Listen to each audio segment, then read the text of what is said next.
자, 모범 청중되기 아주 흥미로운 주제처럼 보이지만 생각보다는 어려운 주제입니다. 모범 청중이라는 게 무엇일까요? 모범 독자라고도 얘기할 수 있는데요. 상대방이 무슨 말을 하든지 그 말의 진위, 본래 뜻, 본디 말하고자 했던 바 그것을 완벽히 알아들을 수 있는 청중이 있을까요? 그런 독자가 있을까요?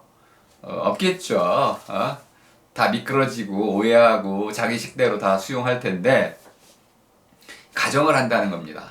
모범 청중이 있을 거라고 가정을 하고 토론자들은 토론에 임해달라 이런 뜻입니다. 그럼 여러분들은 청중 여러분들은 내가 모범 청중이 되기 위해서는 어떤 태도를 갖춰야 되는지 또 어떤 능력을 갖춰야 되는지 이걸 염두에 두시면서 이번 2부를 접해 보시면 좋겠습니다. 지금 장면 하나가 영화의 한 장면인데요. 위대한 토론자들 해가지고 1930년대 미국 아메리카를 배경으로 한 와일리 대학의 그 토론 팀을 소재로 한 그런 영화입니다. 제가 이제 단편적으로 몇 개를 이제 비디오 클립을 좀 뽑아가지고 유튜브에 올려놨습니다. 여러분 이렇게 PPT를 내려 받으시면 그 유튜브를 보실 수가 있고 또 뭐 전편의 영화를 전체 다 보시면 더 좋겠죠. 제가 뽑아낸 부분만 보면 좀 미흡할 수는 있는데요. 이 장면은 잘 보면은 우리 이제 토론팀을 이끄는 교수님께서 그 이제 사만다 북 위드니 사만다 북 양이 이제 여학생인데 그 어떤 주장에 대한 자기 입장을 밝힐 때 어떤 잘못된 주장을 펼쳤다라고 하면서 반박하는 그런 틀렸다라고 증명하는 3단 논법을 얘기하는 한 장면입니다. 일단 요걸 제가 이제 보여드리기 좀 애매한 게 이건 이제 뭐 저작권에 해당되는 부분이어서 이건 여러분이 직접 살펴봐 주시면 되겠고요. 먼저 설명을 드리고 한 장면만 조금 보여드리겠습니다. 일단 세다식 토론이라고 여러분이 이해하시면 되겠고요. 그럼 두 명이 나오겠죠. 찬성 2명, 반대 2명 이렇게 나올 것입니다. 세다식에서 중요한 것은 찬성과 반대가 모두 주장을 내세울 수 있는데 찬성이 먼저 입장을 먼저 밝혀야 한다는 겁니다. 찬성팀이 먼저 주장합니다. 그리고 마지막 결론도 찬성팀에서 결론을 마무리 발언을 하게 됩니다. 이런 거는 이제 이제 발언 효과적으로 볼 때는 공정하지 않아서 보통은 찬성팀이 먼저 발언했으면 마지막 발언은 반대팀이 하는 것으로 이렇게 보통 수정을 합니다. 뭐 그거는 중요할 수도 있고 중요하지 않을 수도 있는데요. 그 정도만 알고 계시고요. 자, 찬성팀이 어떤 주장을 내세운 뒤에는 반드시 그거에 대한 논거가 제시가 돼야 됩니다. 세다식의 가장 중요한 특징은 주장에 대한 논거를 반드시 연결해야 한다는 겁니다. 단순히 주장만으로 연결하면 안 되고요. 쭉 주장을 열거하면 좋은 토론이 될 수가 없다고 보는 입장입니다. 그 주장 뒤에는 반드시 그 주장의 근거, 이 논거라고 하는 것이 반드시 뒷받침되어야 한다. 이 논거에는 그 두 가지를 꼽을 수 있는데 사실 근거가 있고 또 이런 이제 논증에 의해서 우리가 증언이라고 하는 누군가의 말, 논리적인 어떤 추론 과정 이런 걸 통해 가지고 이루어지는 증언에 의한 이제 근거가 있을 수 있겠습니다. 그 두 가지로 논거를 우리가 구성할 수 있다고 한다면은 하나의 주장과 그 주장을 뒷받침하는 논거들로 짜인 것이 기본적으로 토론, 세다식 토론의 특징이다. 이렇게 이해하시면 되겠습니다. 자, 그럼 청중 여러분께서는 같은 주제에 대해서 한 주제에 대해서 한쪽은 찬성할 테고 한쪽은 반대할 텐데 어떠한 주장이 더 설득력이 있고 그 주장에 대한 논거가 어느 쪽이 더 설득력이 있었는지 타당한지 이걸 두 가지를 모두 비교하셔야 됩니다. 그러니까 주장의 타당성하고 논거의 타당성을 모두 비교하셔서 어느 쪽이 더 타당한지를 판단하셔서 설득력의 유무를 평가하시면 되겠습니다. 그리고 이제 과제를 내드리게 되는데요. 그래서 이건 모범 청중으로서 여러분이 과제를 수행하시면 되겠습니다. 잠깐 첫 대목만 보겠습니다.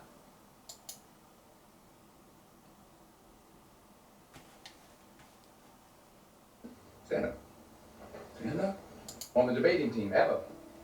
Yes, sir, I know that. What makes you think you should be the first? Because, sir, I am just as qualified as anybody else here. My gender has nothing. Welfare discourages hard work. 자, 지금 resolve하고 이제 논제를 줬죠. 복지라는 주제를 줬습니다. 복지라는 것은 welfare라는 것은 모두 잘 지내게 해준다 이런 뜻이네요. 잘 지내기, 안녕이라는 뜻으로도 이해할 수 있는데요. 평안하게 지내는 것. 근데 복지라는 뜻 자체를 정의하기 상당히 어려운 것인데요. 애매모호하면 반드시 확인 질문을 해야 된다고 그랬죠. 자, 복지가 뭡니까? 복지가 무엇이길래 사람들을 게으르게 만듭니까? 이렇게 이제 물어볼 수 있는 거죠. 복지가 뭔지를 알아야 복지가 과연 사람들을 게으르게 만드는지 아닌지. 우리 예전에 뭐 그런 복지 논쟁이 있었잖아요. 돈 주면 사람들이 일 안 한다, 태만하게 된다 이렇게 해가지고 국민을 뭐 이렇게 게으르게 만드는, 일 안 하게 만드는 이런 일을 정부가 해서는 안 된다 뭐 이런 반론도 있었는데요. 뭐 엉뚱한 반론들일 수도 있는데 어쨌든 이런 반론이 많은 대중적인 어떤 지지를 얻게 되면 정책으로 복지 정책을 펼치는데 상당한 걸림돌이 됩니다. 그러면 아주 유명한 이러한 그 토론자들이 나와가지고 연설가들이 나와서 그런 잘못된 주장의 허구성을 논박해야겠죠. 자, 그 주제 중에 하나군요. 우리가 복지 정책이 잘 된 나라들은 사람들이 다 게을러지던가요? 노동을 안 하려고 할까요? 이렇게 이제 주장하는 사람이 있다고 칩시다. 근데 사만다 북이 아니다라고 부정을 했습니다. 그렇지 않습니다. 복지 정책을 잘 펼친다 하더라도 복지가 잘 갖춰진 나라일지라도 사람들이 노동을 회피하거나 노동을 하지 않으려고 하진 않고 반대가 되지 않겠습니까? 라는 강한 이런 반발을 좀 했습니다. 근데 그거에 대해서 교수님이 근거가 뭐냐 이렇게 근거를 물었습니다. 출처를 밝히라고 그랬잖아요. 세다식 토론의 가장 중요한 장점이 바로 출처를 밝히는 것입니다. 이 출처에 관해서 사만다 북이 두 가지를 가져왔습니다. 첫 번째는 루즈벨트의 라디오 연설을 꼽았습니다. 루즈벨트의 라디오 연설을 듣고 복지 정책을 펼친다고 해가지고 노동자들이 뭐 게을러지거나 또는 그들이 노동을 기피하거나 그러진 않는다 이렇게 얘기했다는 거죠. 그래서 복지 정책의 필요성을 얘기한 것입니다. 그랬더니 교수님가 뭐라고 반론했냐면 그럼 사만다 북 양이 루즈벨트를 직접적으로 알고 있느냐? 개인적으로 아느냐? 그 출처를 어떻게 확신할 수 있느냐? 연설만 한 것일 뿐인데 그것을 어떻게 하나의 출처로 인정할 수 있느냐라고 물었던 것이죠. 그러자 사만다 북이 한 발 물러섰습니다. 그건 자기도 그냥 연설만 들었을 뿐인데 막말로 그 연설이 가짜일 수도 있잖아요. 거짓말 연설일 수도 있고 또 실제로는 루즈벨트가 그냥 정치적인 어떤 수사로 했을 수도 있잖아요. 실제가 아닐 수도 있었다는 거예요. 그러니까 이것이 참인지에 대한 증명이 필요했다는 걸 인정한 셈인데요. 두 번째 더 확실한 출처를 대라고 그랬을 때 자신의 경험을 끌고 들어왔습니다. 우리도 그렇게 볼 수가 있네요. 누군가가 가난한 사람이 굶주리고 있을 때 그 사람을 도와주는 것이 과연 타당할까요? 도덕적으로 우리는 분명히 그를 도와야 한다고 생각할 것입니다. 그래서 내가 그에게 먹을 것을 가져다 주면 그는 노동을 하지 않고 계속 나에게 구걸을 하려고 할까요? 그렇지 않겠죠. 복지의 필요성은 도대체 어디에 있는 걸까요? 이것을 지금 사만다 북이 수사학적으로 자신의 경험에 비추어서 이야기를 하는 것입니다. 굶주리는 아이의 눈빛, 그 아이를 키우는 엄마의 눈빛을 차마 바라볼 수가 없다. 복지란 그런 것이 아니겠는가? 사람의 그 품위, 디그니티라고 하는 손상되어서는 안 되는, 구걸하지 않도록 만들고 사람답게 살 수 있도록 만들어주기 위해서 우리가 그를 도와야 하는 것이 아니겠는가? 그리고 그가 그 도움을 받아서 일자리를 갖게 된다면 노동을 회피하기는커녕 더 열심히 일을 해서 그 보답에 대해서 사회에 나름대로 기여를 하려고 하지 않겠는가라는 사람에 대한 믿음이 깔려 있는 것이죠. 이렇게 해가지고 사만다 북은 이 복지의 필요성을 강력히 주장하게 됩니다. 여러분들 한번 이 대목을 잘 보시고 제가 주어진 문제가 여기 있었습니다. 문제를 출제를 했으니까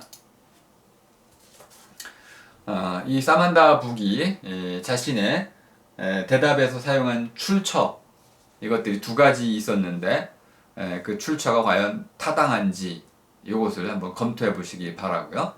아울러서 뭐 혹시 그 교수가 3단 논법의 오류를 지적하면서 실업자 논증을 펼쳤는데 실업자는 굶주린다고 그랬습니다.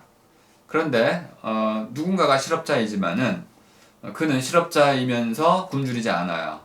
그렇다면은 모든 실업자가 굶주린다는 이 전제가 잘못돼서 버지니아 군이 굶주린다는 그 결론도 잘못됐다라는 이런 좀 황당한 이런 3단 논법 오류를 지적하게 됩니다.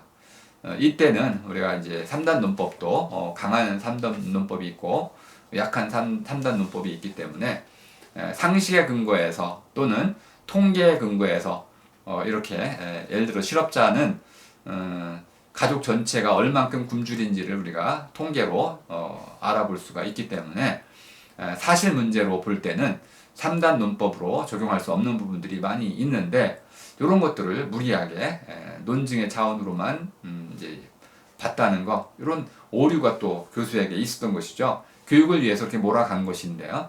그것도 한번 검토해 보시고요. 해가지고 사만다 북의 대답이 좀 타당했는지, 그리고 그 출처는 정당한지 이것을 한번 잘 여러분이 살펴보시면 되겠습니다. 자, 두 번째 모범 청중대기의 사례는 여전히 이제 마찬가지로 위대한 그 토론자들 한 대목인데요. 이 대목은 헨리 로우라는 요즘 이제 주인공인데 마지막 결승 토론전에는 나가지 못한 그런 이제 토론자이긴 합니다. 근데 가장 토론 실력이 뛰어난 그런 토론자였죠. 헨리 로우가 펼치는 실업 구제 중단에 대해서 반대하는 입장입니다. 실업 구제 정책은 우리가 이제 복지의 한 일환으로 볼 수도 있고 또 한편으로는 경제 정책의 한 일환으로 볼 수도 있습니다. 실업 구제를 하는 가장 중요한 이유 중에 하나는 실업 구제를 해주면 그들이 소비력을 갖게 됩니다. 구매력을 갖게 되면 결국 시장에서 물건을 사게 되고, 물건을 사게 된다는 것은 시장이 원활히 돌아가는 생산을 증대시키는 효과를 낳게 되고, 생산 증대는 곧바로 이런 일자리 창출로 이어져서 실업의 감소로 연결되죠. 그러니까 실업 구제라는 것은 경제적으로도 도움이 될 뿐만 아니라 또 복지 차원에서도 큰 도움이 됩니다. 실업자들이 돈을 구하기 위해서 이런 범죄를 저지를 수도 있는데, 그럼 범죄가 결국 사회적 비용을 크게 초래하니까 그들에게 이렇게 일정 기간 이제 그 일자리를 다시 찾을 수 있을 때까지 실업 구제를 해줌으로써 사회로 다시 복귀할 수 있는 이런 길을 열어주는 것이죠. 여러 가지 면에서 실업 구제는 필요하다는 게 뭐 오늘날에는 다 공론화되어 있습니다. 근데 1930년대 아메리카에서는 이거에 대해서 좀 퍼주기다 이렇게 이야기를 하고 있는데, 여기 보면은 좀 라틴어를 인용해 가면서 아주 강하게 상대방의 주장을 입론을 찬성팀을 몰아붙이고 있는 것을 알 수 있습니다. 핵심이 뭐냐면 로마를 다 파괴하고 사람들을 다 죽여버리고 그리고 나서 이렇게 얘기했다는 겁니다. 평화를 건설했다. 그러면 한 언뜻 보기에는 자, 실업자들에게 이런 실업 구제 금융을 다 구제를 하지 않고 그들이 굶어 죽든 말든 그냥 내팽겨 쳐주면, 그러면 나라로 정부 입장에서 보자면은 모든 문제가 해결된 거죠. 실업자들은 자기들 문제니까 자기들이 알아서 해결하면 된다는 거예요. 근데 과연 그것이 적절한 해결책이었느냐, 이게 핵심입니다.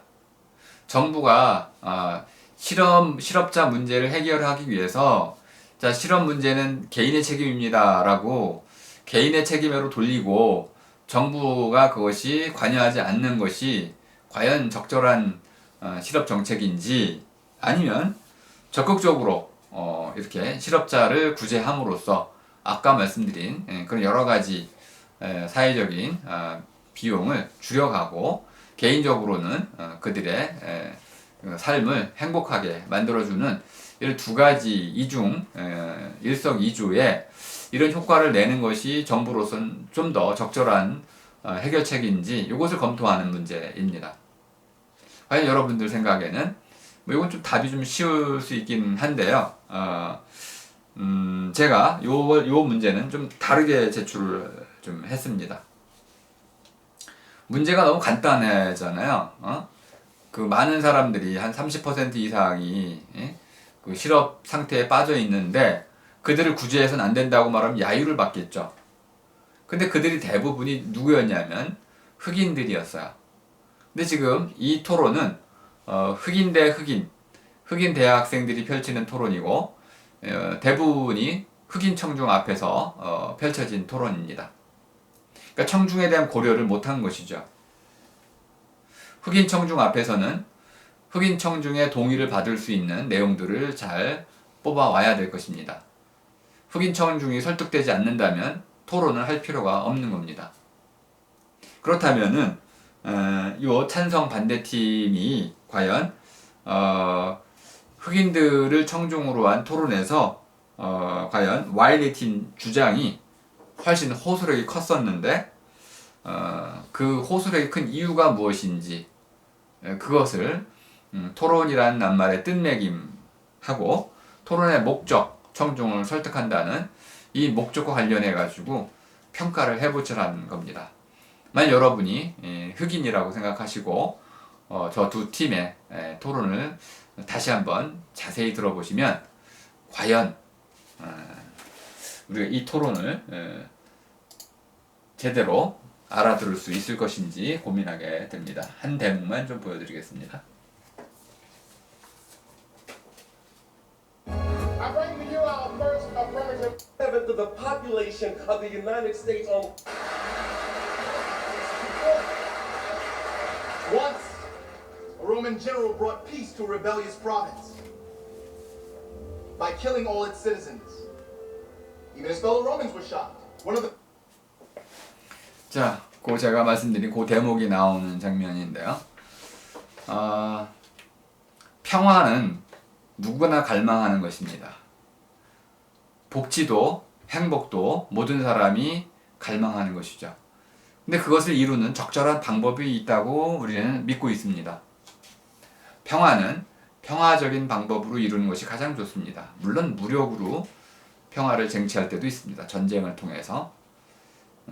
어쨌든 가장 적절한 방법으로 우리가 추구하는 목적을 이룬다면 가장 좋은 것일 겁니다.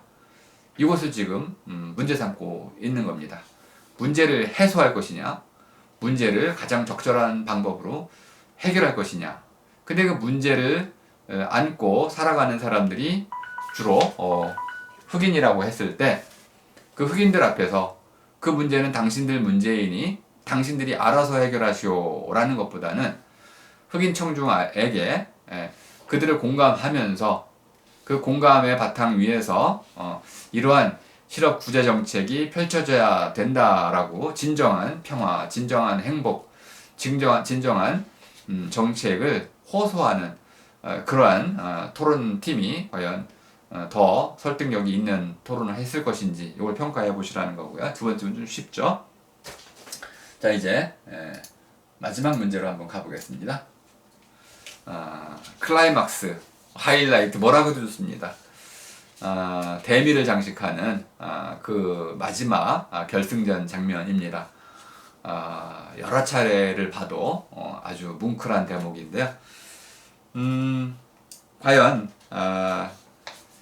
이 와일리 팀하고 하버드 팀하고 이제 그 도덕이라는 거하고 시민 불복종이라는 거 사이에 관계를 묻는 그런 논제를 가지고 격돌을 벌이게 됩니다. 정말 격돌을 벌이게 되는데요. 지금 제임스 파머 주니어라고 지금 나이도 좀 어린 그런 토론자입니다. 이 토론자는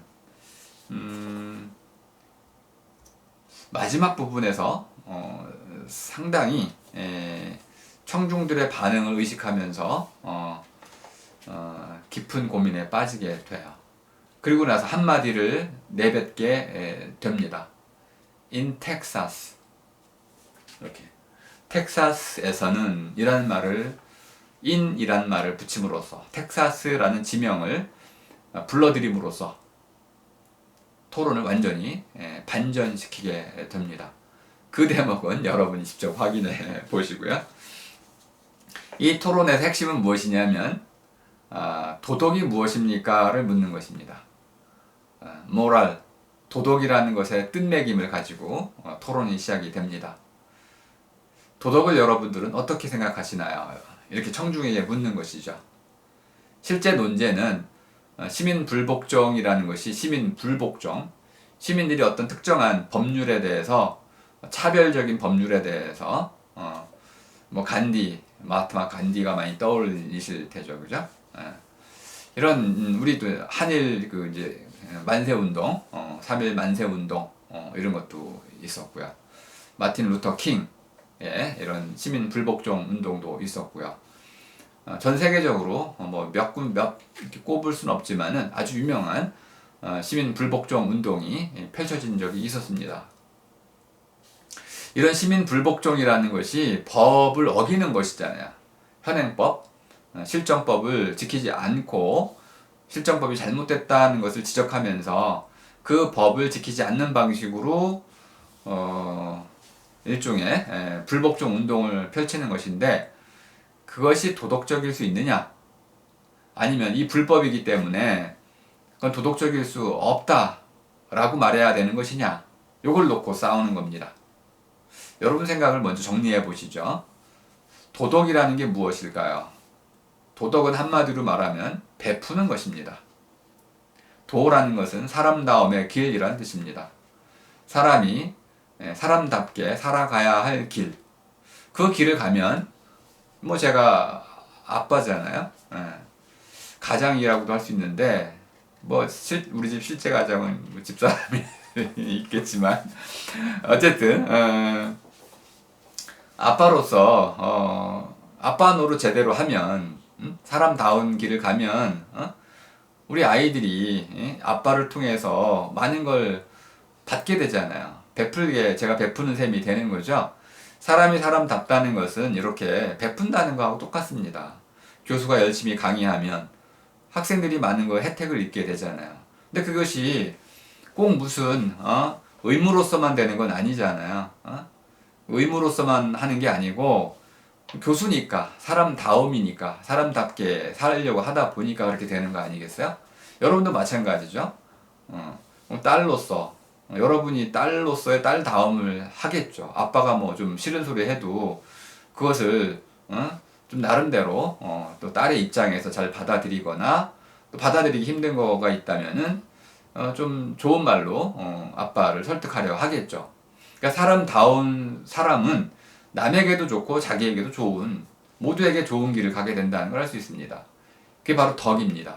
덕이라는 것은 얻는 걸 말합니다. 한 사람이 사람다운 길을 가면 자기 자신뿐만 아니라 모두가 무엇인가 좋은 것을 얻는다, 베푼다는 것이네요. 그럼 이제 도덕이란 말을 이렇게 이해하고 나면 우리가 논의를 좀 쉽게 할 수가 있습니다. 반면에 moral이라는 말은 모스, 법이란 말에서 왔습니다.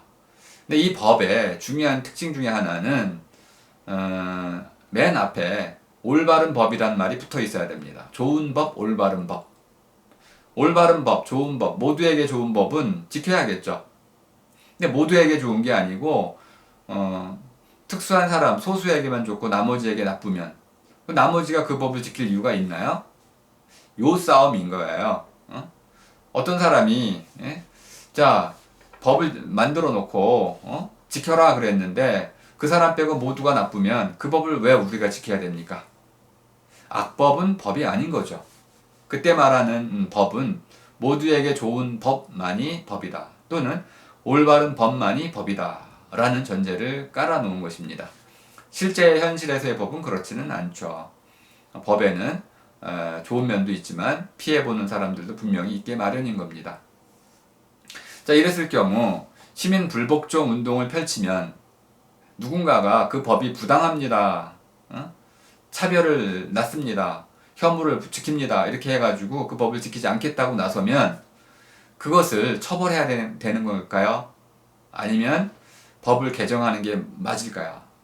바로 이 논의에 지금 토론이 벌어지고 있는 겁니다. 와일리 팀은 흑인 팀입니다. 하버드 팀은 백인 팀입니다. 흑백 갈등을 또 연상케도 하는 것인데요. 자, 와일리 팀은 아주 간단하게 이렇게 정의합니다. 간디가 벌였던 시민 불복종 운동은 도덕입니까? 아닙니까? 적어도 도덕이냐 아니냐를 판단하기 이전에 여기에는 크게 두 가지의 구분을 할 수 있다는 겁니다. 법을 지키지 않은 이 차별을 담은 이 법을 지키지 않은 사람들을 처벌하는 것은 그것은 부당하다. 그리고 간디는 시민 불복종 운동을 펼치면서 준법 정신을 발휘했다. 법을 어겼기 때문에 그 법을 어긴 것에 대한 모든 처벌을 달게 받았다. 그러므로 법을 지킨 셈이다. 요런 이제 두 가지 복선을 깔고 논의를 전개합니다. 법을 지켜야 할 조건이 있다고 보십니까? 없다고 보십니까? 하버드 팀은 이렇게 얘기합니다. 법이라는 건 사회적 약속이고 그것을 지키는 것이 언제나 올바른 것이고 그것이 도덕이다. 법을 지키지 않는 사람들은 어떠한 이름으로도 그것을 정당화할 수 없고 올바르지 않기 때문에 그것은 이미 도덕일 수가 없다. 법이라는 것이 바로 도덕의 기준이라고 얘기하는 셈입니다. 자, 그럼 이제 와일리 팀과 하버드 팀이 말하는 법의 개념이 다른 겁니다. 이런 경우에는 모호한 것입니까? 애매한 것입니까? 잘 판별해 보시고요. 법에 대한 정의, 법에 대한 말은 같아요. 그죠? 말은 같은데 그 법이 가리키는 내용이 지금 달랐어요. 그럼 이걸 애매하다고 표현해야 됩니까? 모호하다고 표현해야 됩니까? 아니면 애매모호가 모두 있다고 해야 되는 겁니까? 잘 판단해 보시고요. 그 다음에 비폭력 저항 운동이 아나키냐 아니냐도 논쟁에 담겨 있습니다. 하버드 팀은 비폭력 저항 운동은 법을 지키지 않는 것이기 때문에 이것은 아나키다, 무정부주의자다, 정부를 받아들이지 않는 것이다 이렇게 봤지만 간디나 마틴 루터 킹은 현행법에 의해서 체포됐을 때 저항하지 않고 법을 지켜서 법에 따라서 처벌을 받았습니다. 그럼 아나키가 아닌 거죠. 법을 지켰죠. 그러니까 법의 이런 정신을 가지고 법을 지켰기 때문에 아나키가 아니다라고 주장하는 면도 있었습니다. 그리고 이제 올바름이라는 것이 무엇이냐가 핵심이 되겠죠. 이제 결국은 시민 불복종이라는 것이 올바르기 위해서는 반드시 법 자체 안에 올바르지 않은 측면이 있고 그 올바르지 않은 측면으로 말미암아서 누군가가 또는 어떤 집단이 부당하게 피해를 입어야 되는 겁니다. 그렇다고 한다면은 그 법은 고쳐져야 되겠죠. 전제가 있었습니다. 법은 그 법을 지키는 사람을 위한 것이고 법을 지키는 사람은 법에 의한 혜택을 입는다.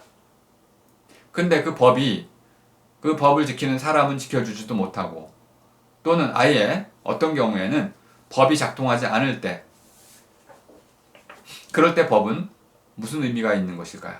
무슨 쓸모가 있을까요? 바로 그 부분을 토론하고 있는 것입니다. 그리고 나서 바로 이 in 텍사스라는 결론이 나오게 됩니다. 텍사스에서는 이런 일이 벌어졌답니다. 논리적인 근거가 아니죠. 사실 근거죠. 이런 저러한 일들이 벌어졌습니다.